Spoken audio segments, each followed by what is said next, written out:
కాంగ్రెస్ ప్రభుత్వానికి అందాల పోటీలపై ఉన్నటువంటి శ్రద్ధ పుష్కరాల నిర్వహణ పట్ల లేకుండా పోయిందని కేంద్ర హోంశాఖ సహాయ మంత్రి బండి సంజయ్ కుమార్ వ్యాఖ్యానించారు.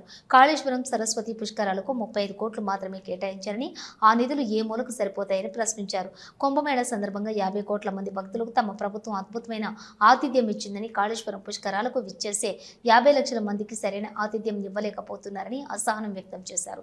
పుష్కరాల నిర్వహణలో రాష్ట్ర ప్రభుత్వం విఫలమవుతోందన్నారు. ఈ రోజు మధ్యాహ్నం కేంద్ర మంత్రి బండి సంజయ్ సతీమణి బండి అపర్ణతో కలిసి కాళేశ్వరం విచ్చేశారు. జిల్లా కలెక్టర్, ఎస్పీ, ఉన్నతాధికారులు కేంద్ర మంత్రికి ఘన స్వాగతం పలికారు. ఈ సందర్భంగా కేంద్ర మంత్రి పోలీసు వందనాన్ని స్వీకరించారు. అనంతరం పండితుల వేద మంత్రోచ్చరణాల మధ్య బండి సంజయ్ దంపతులు సరస్వతి నదీమా తల్లి పుష్కర స్నానానికి ఆచరించారు. అక్కడి నుండి నేరుగా శ్రీ కాళేశ్వర ముక్తేశ్వర ఆలయాన్ని దర్శించుకున్నారు. బండి సంజయ్ దంపతులకు పూజారులు ప్రత్యేక ఆశీర్వచనం అందించారు. అంతకుముందు పుష్కర ఘాట్ వద్ద, ఆ తరువాత కాళేశ్వర స్వామి ఆలయం వద్ద మీడియాతో మాట్లాడారు.